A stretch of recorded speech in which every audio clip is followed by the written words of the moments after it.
Hello, আসসালামু আলাইকুম। 2025 সালে তোমাদের সকলকে স্বাগত। এইচএসসি 25-এর যারা পরীক্ষার্থী আছো এবং যারা এইচএসসি 26 ব্যাচ ক্লাসটি তাদের জন্য আমি পদার্থবিজ্ঞান যে আমির হোসেন ইসাক স্যারের বইটি আছে, এই বইয়ের পিছনের এমসিকিউ গুলো সমাধান করাবো। এটি মূলত আমির হোসেন ইসাক স্যার 1.0 এর একটি কোর্স। এখানে কি করব আমি, যে আমির হোসেন ও ইসাক স্যারের যে বইটি আছে ফিজিক্সের, এই বইয়ের পিছনে যে এমসিকিউ গুলো আছে এভারেজ 100 থেকে 110টা করে এমসিকিউ থাকে প্রত্যেকটা চ্যাপ্টারে। আমি চেষ্টা করব প্রত্যেকটা চ্যাপ্টারের এমসিকিউ গুলো শেষ করার। তো এই কোর্সটা শুধুমাত্র এইচএসসি 25 এবং 26-এর জন্য নাই, যারা অ্যাডমিশন করতেছো তারাও করতে পারো, ঠিক আছে? তো চলো শুরু করা যাক। কোর্সের প্রথম যে প্রশ্নটা আছে সেটা হচ্ছে কোন দুইটি ভেক্টর, মানে কোন দুইটি ভেক্টর রাশি, ঠিক আছে? আমি একটা কালি সিলেক্ট করি। আমার প্রশ্নে বলা হচ্ছে কোন দুইটি ভেক্টর রাশি। দেখো আমি একটা ছন্দ লিখছি, ছন্দটা হচ্ছে ভবে সব প্রিয়তম ভাসে প্রেমেরও জলে। তাহলে ভবে সব প্রিয়তম ভাসে প্রেমের জলে, এই ছন্দটাই পুরো ভেক্টর রাশি কভার করবে। কেমন? যেমন এই ভবের তোমার থেকে ভবের ভকে তুমি ভরবেগ কল্পনা করবা, ভবের ভকে তুমি ভরবেগ কল্পনা করবা। তারপরে তোমার কাছে যে বেগ, ভবে বের বেগে তুমি বেগ মনে করবা, ঠিক আছে? তারপরে তোমার কাছে ওই যে সব, সবের যে দন্ত স, এখানে তুমি স্মরণ মনে করবা, ঠিক আছে? ওকে। তারপরে তোমার কাছে আছে কি, ব, বতে তুমি কল্পনা করবা এটা হচ্ছে বল। ওকে। তারপরে তোমার কাছে আছে প্রিয়, বুঝছো? দেখো প্রিয়তে হচ্ছে পৃষ্ঠটান, প্রিয়তে কি, পৃষ্ঠ টান, ঠিক আছে? আচ্ছা, আবার এই প্রিয় থেকে তুমি আহ থাক, ওটা লাগবে না, ঠিক আছে? এইবার আসি ত্বরণ, ততে আসে তোমার ত্বরণ। তো এই ত্বরণের তর সাথে আরেকটা যুক্ত করে দিই, সেটা হচ্ছে তড়িৎ ক্ষেত্র, ঠিক আছে? এটাও লাগবে সাথে, তড়িৎ ক্ষেত্র। ওকে, ত দিয়ে আমার কাজ শেষ। এইবার আছে তোমার ম, মতে হচ্ছে মন্দন। ওকে, ম গেল। এইবার সে, মানে ভাসে, ভাসের সে থেকে আমি নেব সান্দ্রতা, সে থেকে সান্দ্রতা, সান্দ্রতা, ঠিক আছে? এইবার প্রেমের, প্রেমের, প্রেমের থেকে আমি পাই প্রাবল্য, প্রেমের থেকে কি পাই, প্রাবল্য। আরেকটা হচ্ছে তোমার ও জলে, শেষ যে টার্মটা ও জলে, এখান থেকে তুমি পাও যে ওজন, ঠিক আছে? তাহলে তোমার এই যে যেগুলো লিখলাম সেগুলো হচ্ছে ভেক্টর রাশি হিসেবে তুমি কল্পনা করতে পারো। ভরবেগ, বেগ, সরণ, বল, পৃষ্ঠটান, তোমার ত্বরণ, তড়িৎ ক্ষেত্র, মন্দন, সান্দ্রতা, প্রাবল্য, ওজন। তো এই রাশিগুলো মনে রাখার জন্য একটা ছন্দ, সেটা হচ্ছে ভবে সব প্রিয়তম ভাসে প্রেমের জলে। এটা মিনিমাম তুমি 3 থেকে 4 বার লিখবা, ঠিক আছে? তাহলে দেখবা তোমার এটা মুখস্থ হয়ে গেছে। 3 থেকে 4 বার লিখলে আশা করি তোমার মুখস্থ হবে। তাহলে এখানে দেখো তো কি আছে, গতিশক্তি, শক্তি হচ্ছে আমার আহ, ভেক্টর রাশি নয়, বেগ ভেক্টর রাশি কিন্তু গতিশক্তি ভেক্টর রাশি নয়। এখানে তোমার তড়িৎ বিভব আর ত্বরণ, তড়িৎ বিভব ভেক্টর রাশি নয় কিন্তু ত্বরণ ভেক্টর রাশি। কেন্দ্রমুখী ত্বরণ আর তাপ, এখানে দেখো তোমার কেন্দ্রমুখী ত্বরণ, যে কোনো ত্বরণই তোমার ভেক্টর রাশি, বাট তাপ কিন্তু ভেক্টর রাশি না। এখানে দেখো তোমার তড়িৎ ক্ষেত্র আর বল দুটোই ভেক্টর রাশি, তাহলে অ্যান্সার তুমি বলতে পারো বি, ঠিক আছে? আচ্ছা, এবার আমরা পরবর্তী কোশ্চেনে যাই। পরবর্তী কোশ্চেনটা কি বলছে দেখো, পরবর্তী কোশ্চেনে বলছে এ ভেক্টর ও বি ভেক্টরের মধ্যবর্তী কোণ থিটা এবং এ এর দিকে একটি একক ভেক্টর এ হলে এ এর উপর বি এর লম্ব বিক্ষেপ হলো ডট ডট। এটা কুমিল্লা বোর্ড 2021 সালে আসছে। তার মানে বলছে এ ভেক্টরের উপরে বি ভেক্টরের লম্ব বিক্ষেপ। আমরা আহ একটা জিনিস এখানে শিখে রাখবা, যে যার লম্ব বিক্ষেপ বলবে তার cos থিটা বের করবা। একটা সূত্র জানো তোমরা, A vector dot B vector সমান সমান কি জানো বলো তো? সরি, এটা কেটে দিই, এটা অল ক্লিয়ার করি, ঠিক আছে? আচ্ছা, অল ক্লিয়ার করি। দেখো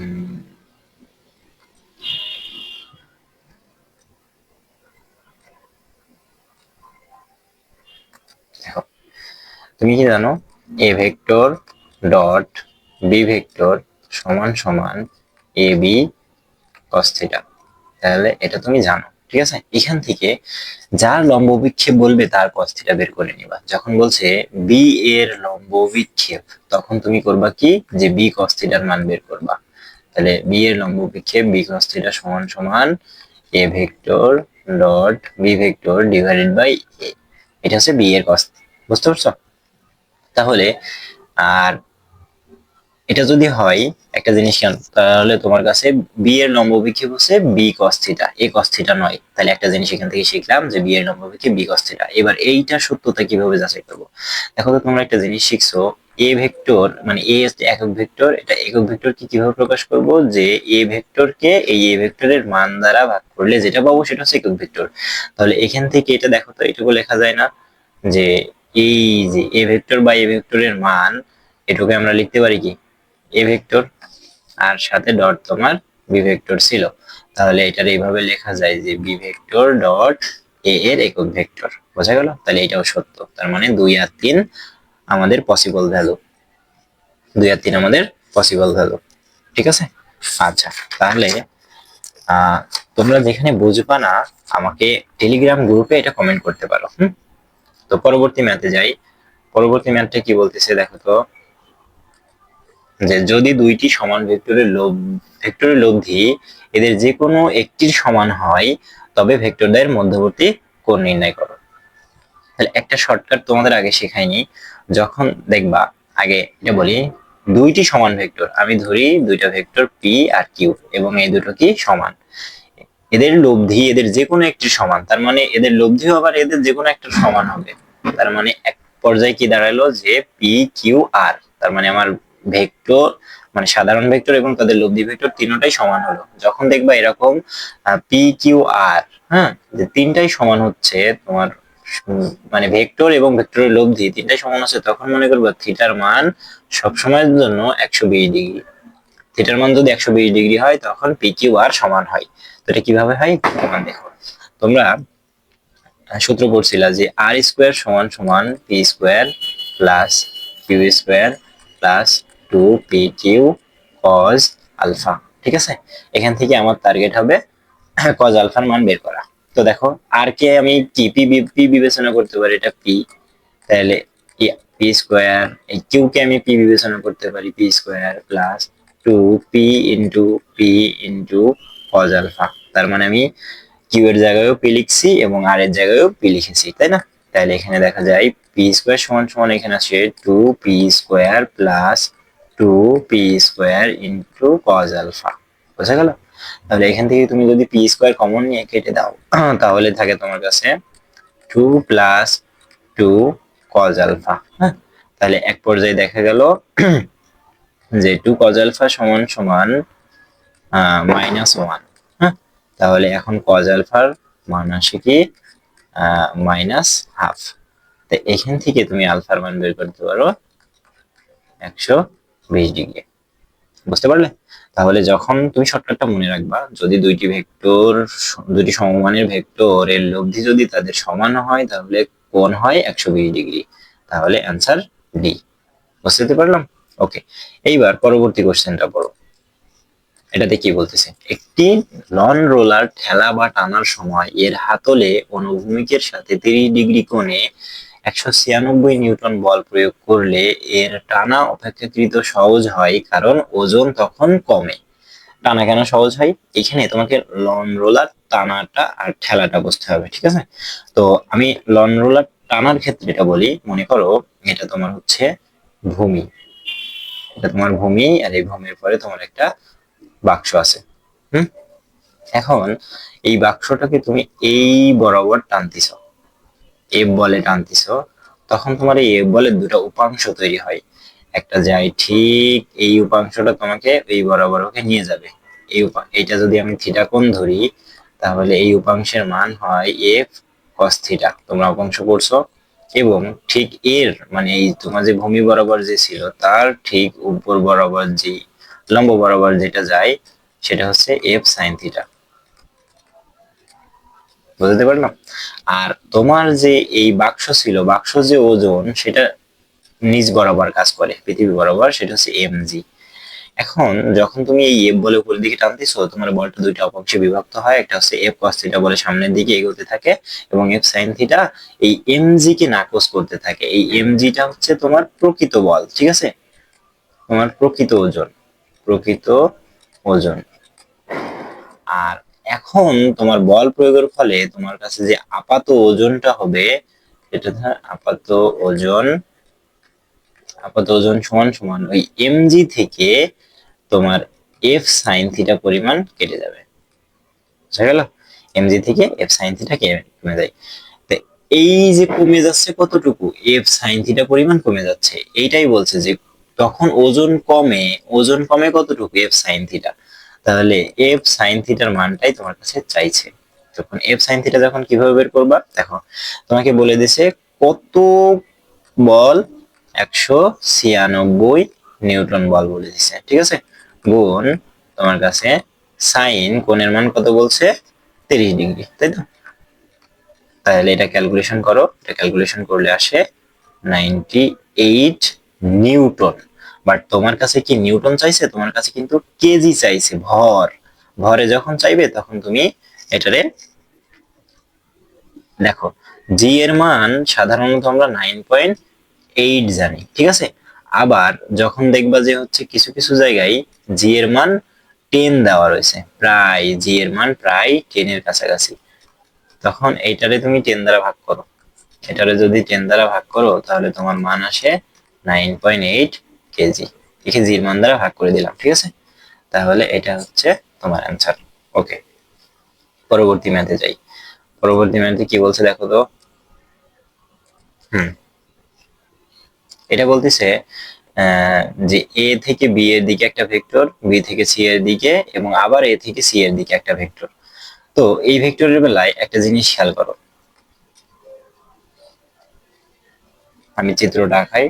হুম, এটা মনে করো এ, এটা বি, এটা সি।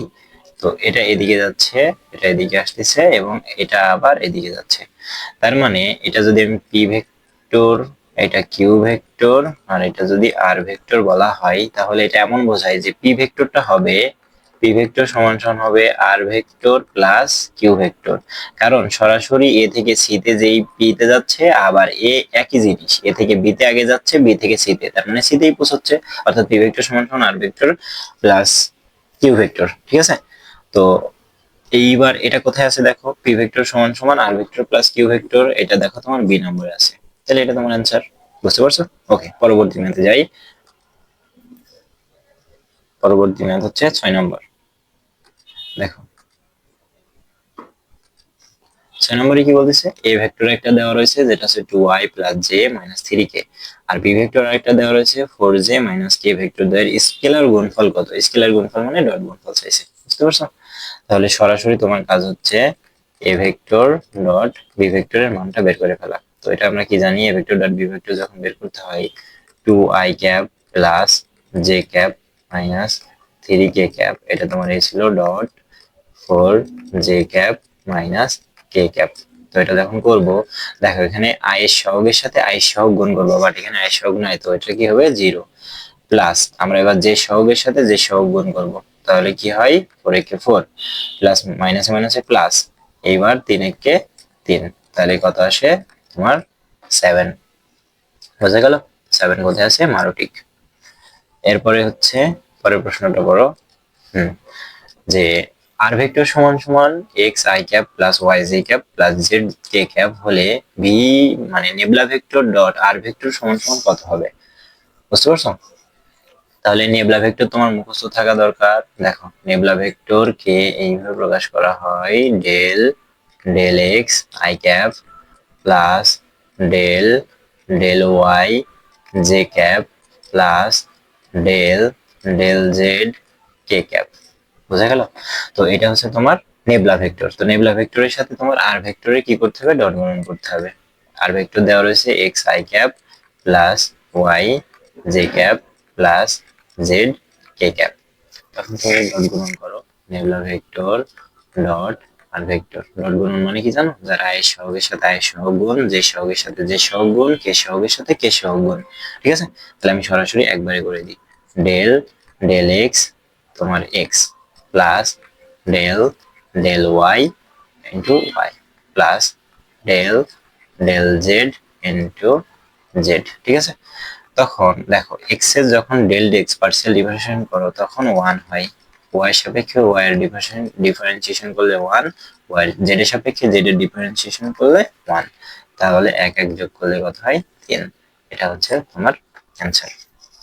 বুঝতে পারলে? যাও পরের ম্যাথ করো। পরের ম্যাথে কি বলতেছে যে নিচের কোনটি এক্স অক্ষের সমান্তরাল। একটা জিনিস খেয়াল করবা, এক্স অক্ষের সমান্তরাল হতে গেলে একটা তুমি 3D ডাইমেনশন জানো এবং আয়তক্ষেত্র ভেক্টর গুলো জানো। যখন এটা এক্স অক্ষ তখন এখানে তোমার আই ক্যাপ, যখন এটা ওয়াই অক্ষ তখন তোমার এটা জে ক্যাপ, যখন এটা জেড অক্ষ তখন এটা কে ক্যাপ। একটা জিনিস চিন্তা করো, তাহলে আই হলে এক্স এক্স অক্ষকে বোঝাচ্ছে, যদি জে হয় তাহলে ওয়াই অক্ষকে বোঝাচ্ছে, এবং যদি কে হয় তাহলে জেড অক্ষকে বোঝাচ্ছে, তাই না? তাহলে আমরা দেখবো এই চারটা মানের ভিতরে কোন মানটাই আমার আই মানে আই অথবা মাইনাস আই থাকে। আই হলে এক্স এর ধনাত্মক দিক আর নেগেটিভ আই হলে এক্স এর ঋণাত্মক দিক। তাহলে এখান থেকে আমরা এটা বের করব। তো প্রথমটা আমরা বের করি, প্রথমটা কি বলতেছে দেখো, প্রথমটাই আই ক্যাপ গুণ জে ক্যাপ, আচ্ছা ইনটু তোমার আই ক্যাপ। এবার আই আর জে গুণ করলে তোমার কাছে আসে কে ক্যাপ, হ্যাঁ গুণ আই ক্যাপ। যদি হয় তাহলে কে আর আই গুণ করলে তোমার কাছে আসে মাইনাস জে। তো আমি এটা কিভাবে বলতেছি দেখো, এটা একটা সুন্দর একটা প্রসেস আছে। আমি এটার একটা গোল বৃত্ত চিন্তা করলাম এবং এই বৃত্তটা একটা নির্দিষ্ট দিক, এটা মনে করো মনে করো যেটা ক্লকওয়াইজ ঘুরতেছে, ঠিক আছে? এবং এটা হচ্ছে তোমার আই, এটা হচ্ছে তোমার জে, এটা হচ্ছে তোমার কে। যখন আই থেকে জে আসবে তখন মনে করবে এটা কে হবে, যখন কে থেকে আই হবে গুণ হবে তখন মনে করবে এটা জে। জে আর কে গুণ করলে আই হবে, কে আর আই গুণ করলে জে হবে, আই আর জে গুণ করলে কে হবে, এরকম অ্যান্টি ক্লকওয়াইজ ঘুরবে। বাট যখন দেখবা যেটা বিপরীতে ঘুরতেছে তখন এটা হচ্ছে নেগেটিভ চলে আসবে। যেমন দেখো, এটা যদি I R K, K R I গুণ করছি তার মানে এটা জে প্লাস জে হবে। বুঝতে পারলাম? ওকে, এইবার তাহলে হচ্ছে সি নাম্বার করে দেখি। সেটা হচ্ছে I cap cross J cap cross J cap. তখন যদি এটা গুণ দেখো, আই আর জে গুণ করলে তোমার কাছে আছে কে গুণ জে, কে গুণ জে করলে তোমার কাছে আছে কি দেখো, কে আর জে গুণ করছি, কে আর গে এটা বিপরীত দিক হয়ে যাচ্ছে না, বিপরীত দিক হলে এটা কি মাইনাস আসবে এবং আই, তাহলে এটা হচ্ছে তোমার অ্যান্সার। বুঝতে পারলাম? ওকে, পরবর্তী ম্যাথ দেখি কি বলতেছে যে চিত্রটি একটি ভেক্টর ক্ষেত্রের ডাইভারজেন্স হলে কোনটি সঠিক। একটা জিনিস খেয়াল করবা, ডাইভারজেন্সে তোমার তিনটা জিনিস আসবে, একটা হচ্ছে পজিটিভ নেগেটিভ আর একটা হচ্ছে শূন্য, যেটাকে সলিনয়েডাল বলবো। যখন দেখবা কোনো একটা, দেখো কোনো একটা বৃত্ত থেকে বাইরের দিকে তীর চিহ্ন আছে, তোমার বাইরের দিকে তীর চিহ্ন, যদি এমন বাইরের দিকে তীর চিহ্ন থাকে তাহলে ভাববা যে এটা হচ্ছে পজিটিভ। ঠিক আছে, এটা হচ্ছে পজিটিভ, তার মানে ডাইভারজেন্স হবে পজিটিভ। আর যখন দেখবা এটা ভিতরের দিকে আসতেছে, হুম, যখন দেখবা তীর চিহ্ন তোমার ভিতরের দিকে, তীর চিহ্ন যখন ভিতরে তখন মনে করবে এটা হচ্ছে নেগেটিভ। হ্যাঁ, আর একটা জিনিস যেটাকে সলিনয়েডাল বলি, সেটা কি করে যে এখান থেকে যে পরিমাণ ঢুকবে ঠিক সেই পরিমাণ এখান থেকে বের হয়ে যাবে। বুঝতে পারলাম? ওকে, তার মানে তোমার এটা কি, এটা পজিটিভ, তার মানে ডাইভারজেন্স পজিটিভ। ডাইভারজেন্স পজিটিভিটা কোন থাকে, এই দেখো C number, nabla vector dot V vector equal to positive বোঝাচ্ছে। আচ্ছা, পরেরটা কি, যে দুইটি সমান ভেক্টর থেকে শূন্য ভেক্টর পেতে হলে এদের মধ্যবর্তী কোণ হবে কত। তাহলে একটা জিনিস, দুইটি সমান ভেক্টর মনে করি, দুইটা সমান ভেক্টর পি আর কিউ, দুটো সমান ভেক্টর শূন্য পেতে হলে এদের মধ্যবর্তী কোণ কত হতে হবে। ঠিক আছে, তাহলে এদের যদি শূন্য পেতে হয় একটা জিনিস খেয়াল করো, এই ভেক্টরটা মনে করো পি ভেক্টর এদিকে যাচ্ছে, ঠিক সমপরিমাণ একটা ভেক্টর মনে করো বিপরীত দিকে যাবে, ঠিক আছে? এটা হচ্ছে মনে করো কিউ ভেক্টর, এবং পরস্পর যদি সমান হয় তাহলে শূন্য ভেক্টর হবে। কারণ পি আর কিউ যদি সমান হয় তাহলে আমি পি থেকে কিউ যদি বাদ দিই তো দুটো সমান, জিরো হয়ে যাবে। যেমন মনে করো 5 থেকে 5 বিয়োগ করছি, তাহলে জিরো হবে না? তাহলে এদেরকে অবশ্যই পরস্পরের বিপরীত দিকে থাকতে হবে। যদি বিপরীত দিকে না থাকে তাহলে সমান ভেক্টর জিরো হবে না। তাহলে বিপরীত দিক কখন পসিবল? যখন এদের মধ্যবর্তী কোণ 180 হয়। বুঝছো? তার মানে এটা সত্য, 180 ডিগ্রি হবে। তারপরে কি পরিমাণটা বলতেছে, যদি C vector equal to A vector cross B vector এবং D vector equal to B vector cross A vector হয়, তবে তাহলে সি ভেক্টর এবং ডি ভেক্টরের মধ্যবর্তী কোণ কত?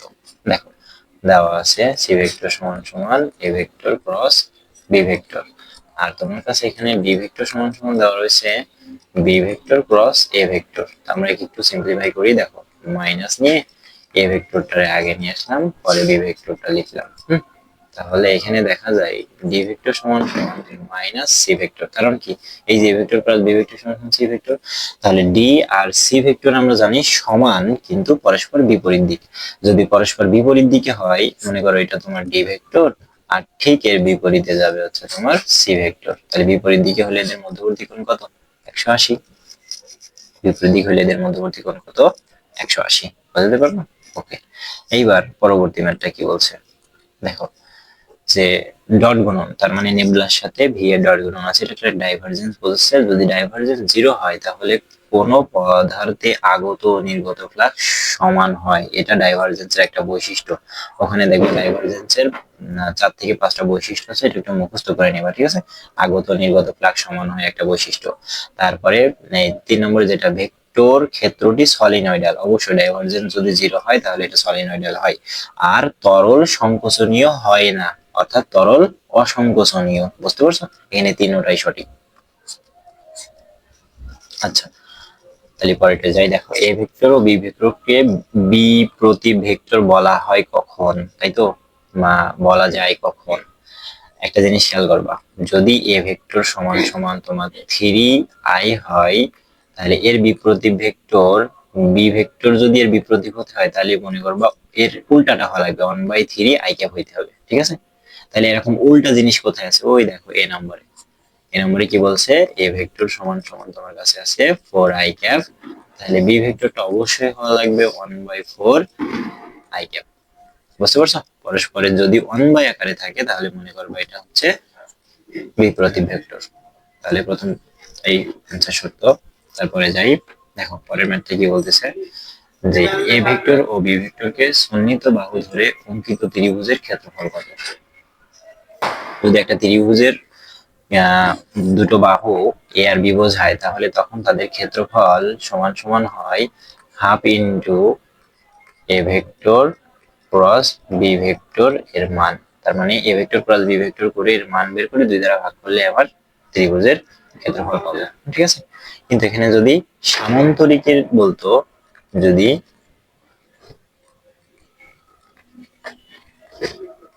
সামান্তরিকের ক্ষেত্রফল বলতো, এবং এটা যদি সামান্তরিকের মনে করো দুটো বাহু দেওয়া থাকতো, তখন ক্ষেত্রফল কিন্তু সরাসরি এর গুণফল। বুঝতে পারলে? ওকে, তাহলে আসবে কোনটা এখানকার জন্য? এটা। এবং কোন ভেক্টরটি P vector 4i plus 2j এর উপর লম্ব? একটা জিনিস খেয়াল করবা, যখন এর উপর লম্ব বলবে, খালি সিলেক্ট করে নাই এই জন্য মনে হয়েছে। দেখো যখন বলছে যে পি ভেক্টরের সাথে কার গুণ করলে এটা লম্ব হবে, তাহলে এমন একটা দেখো লম্ব হওয়া শর্ত কি, পি ভেক্টর ডট এর সাথে এমন একটা কোন কিউ ভেক্টর গুণ করবো যেন এদের ভেক্টর গুণফল 0 হয়। বুঝতে পারছো? তাহলে তোমার পি ভেক্টর দেওয়া রয়েছে 4i cap plus 2j cap, তাহলে এর সাথে কত গুণ করলে 0 হওয়া পসিবল? মানে আই আর যে যাই গুণ করো না কেন 0 হওয়া সম্ভব না। সো কে এর যুক্ত কিছু একটা গুণ করি, এর সাথে যদি 5k আমি গুণ করি, 5k যদি গুণ করি তাহলে দেখো অটোমেটিক্যালি 0 হয়। বুঝতে পারছো? তার মানে এদের ডট গুণফল 0, কিসের জন্য? 5k এর জন্য। তাহলে এটা এর উপরে লম্ব। তারপরে ম্যাথটা কি বলো? দেখো পরের ম্যাথটা বলতেছে যে কোনো ভেক্টরের শীর্ষবিন্দু পাদবিন্দু একই হলে ভেক্টরটি হবে কি। দেখো শীর্ষবিন্দু আর পাদবিন্দু মানে একটাই নির্দেশ করতেছে, এখানে শীর্ষবিন্দুও যা পাদবিন্দুও তাই। তার মানে এটা একটা শূন্য ভেক্টর, আর শূন্য ভেক্টরকে কি বলা হয়, নাল ভেক্টর বলা হয়। কিন্তু লজিক আছে, ঠিক আছে। পরের ম্যাথটা দেখো যে ওসি ভেক্টরটি কোনটা। ওসি তার মানে এই যে চিত্রটা দেখো, এটা যদি তোমার y হয়, এটা যদি তোমার x হয়, ঠিক এর উপরে যদি তোমার লম্বটা z হয়, তাহলে এই যে এই তল বরাবর c আছে না, এটা কত। দেখো একটা জিনিস চিন্তা করো, এটা হচ্ছে তোমার এক্স ওয়াই তল বরাবর, এক্স ওয়াই তল হলে এই দেখো টোটাল বি এর মান হচ্ছে 1 1 1, তার মানে এক্স ওয়াই তলের জন্য এটা হবে 1 1, আর এটার জন্য হবে 0। বুঝতে পারলাম, তাহলে 1 1 0, অর্থাৎ এই তলে সি ভেক্টরটা কি বোঝাবে, তাহলে সি ভেক্টরটা হবে I cap plus J cap. কেমন, তাহলে I I cap plus J cap কোথায়, এই যে প্রথম ভেক্টরটা। তাহলে পরবর্তী ম্যাথ দেখি, পরবর্তী ম্যাথটা কি বলছে, এই যে ও এ বি সি ক্ষেত্রের ক্ষেত্রফল কত। ও এ বি সি একটা জিনিস খেয়াল করো, এটা একটা সামান্তরিক। ও এ বি সি একটা কি, ও এ বি সি একটি সামান্তরিক। দেখো এই সামান্তরিকের তুমি ওসি ভেক্টরটা তুমি জানো, ওসি ভেক্টরটা কত, I cap plus J cap, একটু আগে দেখে আসলাম। আর এখানে যে তোমার এই যে এ তে যে ইয়েটা দেওয়া ছিল না, এতে সেটা হচ্ছে 0 0 1, তার মানে তোমার এ বিন্দুটা 0 0 1, তার মানে এটা জেড এর উপরে আছে, জেড এর উপরে আই শূন্য জে শূন্য, শুধু কে এর মানটা 1 থাকে। বুঝতে পারছো, তার মানে তুমি যদি এখন আমি তোমাকে বলি যে ও এ ভেক্টরটা কত, ও এ ভেক্টরটা শুধুমাত্র কে ভেক্টর, তাহলে ও এ ভেক্টরের মানটা তুমি ওখান থেকে বের করে নাও, ও এ ভেক্টরের মান হচ্ছে 1। আবার তুমি এখান থেকে ও সি ভেক্টরের মানটাও বের করো, তাহলে এর মান হয় √2। এখন সামুদ্রিকের ক্ষেত্রফল কি, দৈর্ঘ্য গুণ উচ্চতা, তাই না। তাহলে আমরা এখন করতে পারি সামান্তরিকের ক্ষেত্রফল বলতে পারি ও এ ভেক্টর গুণ ও সি ভেক্টর, মানে মান গুণ। দেখো 1 গুণ √2 যদি গুণ করি তাহলে তোমার কাছে √2 থাকবে, তাহলে সেটা হচ্ছে বি নাম্বার। বুঝতে পারলাম, এটা কিন্তু খুবই গুরুত্বপূর্ণ, একটু খেয়াল রেখো। তাহলে পরবর্তী ম্যাথটা দেখি, এটা কি বলতেছে। দেখো যদি কিউ সমান সমান 3x² y হয়, তবে 1, -2 বিন্দুতে স্কেলার গুণনটা নির্ণয় করতে বলছে নেবুলা ভেক্টরের সাথে, ঠিক আছে। তো নেবুলা ভেক্টরটা কি বলো, নেবুলা ভেক্টর তোমাদের মুখস্থ থাকা লাগবে del del x I cap plus del del y J cap plus del del z K cap. এটা হচ্ছে তোমার নেগেটিভ ভেক্টর। আর তোমার কিউ ভেক্টরটা দেওয়া রয়েছে 3x², সরি কিউ ভেক্টর না, এটা একটা স্কেলার রাশি। সো এর সাথে যখন আমরা গুণ করব, দেখো বলছে নেবলা কিউ কিউ, তাহলে এটা এমন আসে del del x 3x² y i cap plus del del y 3x² y j cap plus del del z 3x² y k cap, ঠিক আছে। তাই যদি হয় তাহলে এক্স, দেখো এক্স এর সাপেক্ষে যখন আমরা পার্শিয়াল করব 3 দুগুণে 6xy আই ক্যাপ প্লাস এটার সাথে যখন পার্শিয়াল করব 3x² জে ক্যাপ, আর এটা যেহেতু এখানে জেড নাই তাহলে এটা শূন্য, ঠিক আছে। তাহলে তোমার মানটা আসে 6xy I cap plus 3x² J cap, ঠিক আছে। এবং এটা যদি আমি 1, -2 বিন্দুতে বের করি তাহলে এখানে আসবে কত, দেখো তো এখানে যদি বসাও তাহলে -12 I cap -12 I cap plus 3 J cap, এটা হচ্ছে তোমার অ্যান্সার। তাহলে কোথায় আছে দেখো, এটা বি নম্বরে, এই যে। আচ্ছা পরের এবং আজকের এতটুকুই লাস্ট ম্যাথ এটা, ঠিক আছে।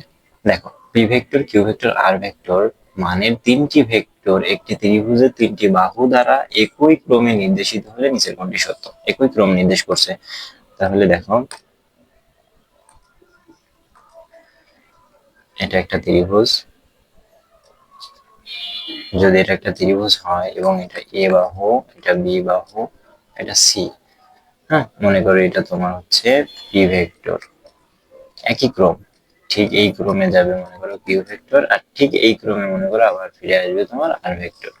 যখন দেখবে এরকম একই ক্রম থাকবে তখন মনে করবা যে পি ভেক্টর যোগ কিউ ভেক্টর প্লাস আর ভেক্টর সমান সমান 0। কারণ কি, দেখো তুমি মনে করো এ থেকে তুমি ঘোরা শুরু করছো, এ থেকে প্রথমে গেছো বি তে, তারপরে গেছো সি তে, এবং তারপরে গেছো আর তে। আলটিমেটলি তোমার কি স্মরণ হয়েছে? তোমার স্মরণ হয় নাই, তার মানে তিনটার যোগফল কত?